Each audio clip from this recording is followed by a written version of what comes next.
Twitter can't be worse than it is right now, because right now Twitter is terrible.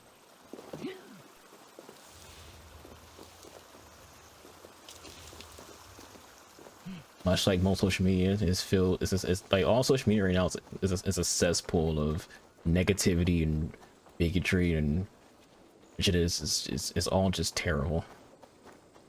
You kind of just like needle your way through it. It doesn't matter who's in charge of it. What about Reddit? Reddit's also a cesspool. All social media is a cesspool. Twitch is also considered social media. It's a cesspool. When you have billions of people all able to have any thought they want publicly out there, you're going to have a chance to be a cesspool, because there's a lot of people speaking who probably shouldn't be saying what they're thinking.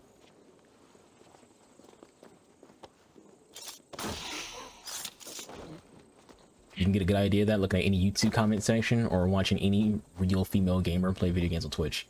When I say real female gamers, I mean like not these hot tub chicks, not the chicks who only on Twitch because they want to hold their OOF. You know, not the pick me girls, like the actual female gamers go to their Twitch streams and just sit there and look at the chat. They're the ones who are like playing video games for 6 hours straight on their Twitch stream. Watch your chat, you just see like how weird and much of a cesspool this platform is.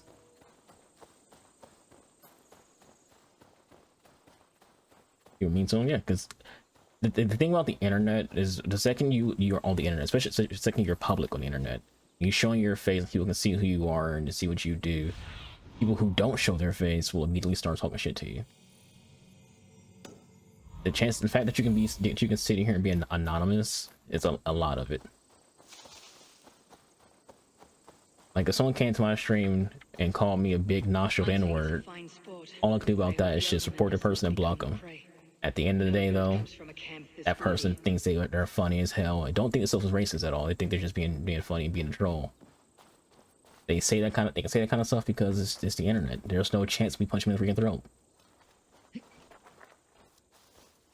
They were caught off guard as they supped. You troll him in a very mean way for doing stuff he likes.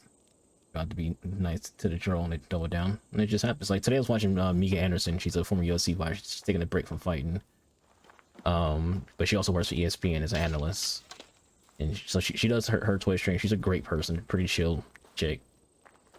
And like there's people who just randomly like giving her hate and shit. Like not her Twitch stream, but she has a habit when she's live streaming on Twitch to also live stream on TikTok. Like they're just these private accounts with no profile picture will just be giving her shit.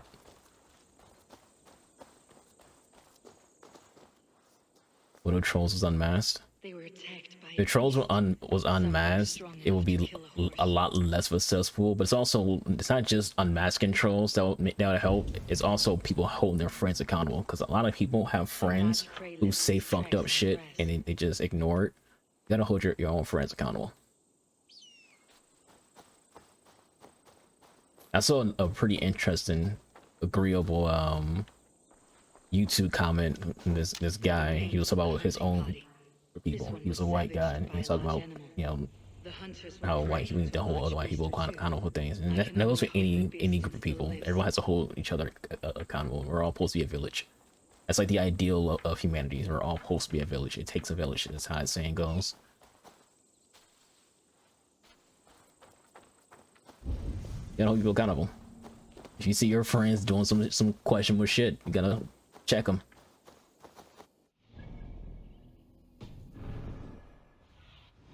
You're making a joke that's not a good joke. I don't know, like, you know, that's a little on the border, my dude.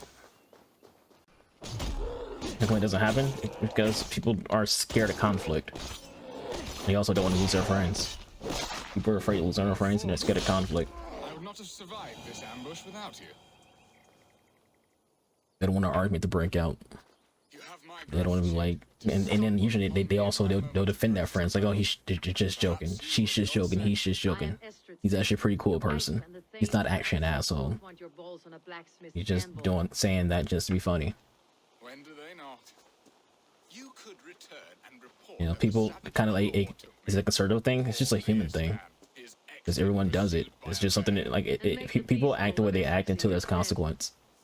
I don't want to reference this situation, but it kind of reminds me of that one time when I was like, you know, just getting to Twitch streaming, where there was a moment A sellsword? on the Twitch chat, during a stream where anyone who's like a long time follower will remember it, but there was this time where I was playing Overwatch with an ex-girlfriend, Intriguing. and someone came to the party chat. Someone came to the party chat, and he knew that we're both freaking live streaming, and he thinks he's being funny. He might not be a racist or anything like that. I don't know the guy, but he thinks he's being funny. So he's like, "Oh, y'all are streaming?" So he just starts repeating the N word over and over again with the ER, and everyone in the party starts laughing because they think they're feeding into the troll. They think he's funny, so everyone's laughing, including the ex-girlfriend. I leave the party because I don't want to sit in a freaking party with someone just saying the N word. And at the same time, I'm streaming on Twitch, and on Twitch, you're responsible for everything that happens on your Twitch stream, even if you're not the one who say it. I'm like, I ain't about to get freaking banned on Twitch because this jackass all don't even freaking know. So I leave, No balm for my tortured heart. Why did you ask me? and then Do you believe the in ex-girlfriend true love, Eivor? messaged me, and we're talking about the whole situation. Has a longing burn And then she doesn't understand, like again, she was laughing. She thought it was funny too until it became serious. There is pain enough. Where I was like, there's a chance that someone reports our Twitch channels, we could both get banned. That's when she realized, oh, this is serious.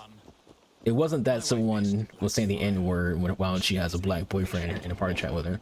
It was when, She showed hey, you could passion both get when banned I from Twitch. keeping your And things also, in check. the org wants to kick her out because they heard her laughing at it. And I have not been a good. Luckily, no one got banned. Well, when it comes to like me and her, neither of us got banned. It's nuts. Can believe someone would do that. People think it's funny, and again, everyone laughed other than me. Myself here. So that's why a lot of people do it, because a lot of people they find it funny until there's a consequence for it to go bad. Oh, they love. You have a romantic way. But generally, the about reason your why I brought business. that up is just the conversation of people don't hold their friends accountable, and they allow their friends to say offensive shit and cover it up by saying they're just being funny. No, these builders are. As someone who's comedic, my streams are often, if you're not in the conversation or being comedic on my stream, notice I stay away from making jokes about certain things because there's a line that you don't cross even in comedy. Balmy courtyards, There's nuance, and then there's like, which stops you all don't touch the most that level. creative minds. Coin, imagination, talent. And your people is as exciting. which reminds me of last night. Last night I watched Hassan Minaj's new special on Netflix, which everyone should watch because it's a solid special.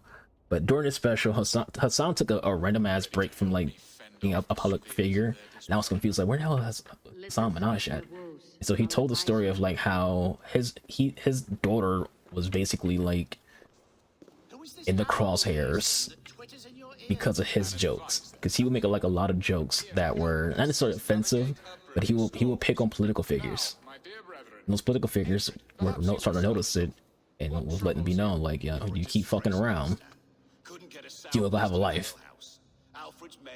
So there's this one time, and again, you should we'll pause the game so you don't have to hear the background. But he mentioned a story of there was this one time where he's opened up mail after he had made some jokes towards the Saudi government. I think it's the Saudi government. I don't remember. But he had opened a letter, and so white powder fell out of the letter onto his daughter. So like they rushed to the ICU because they're thinking this is anthrax. And so the cops show up to the hospital at NYU. And it turned out the cops like, lucky for you, it's not real anthrax, it was fake anthrax.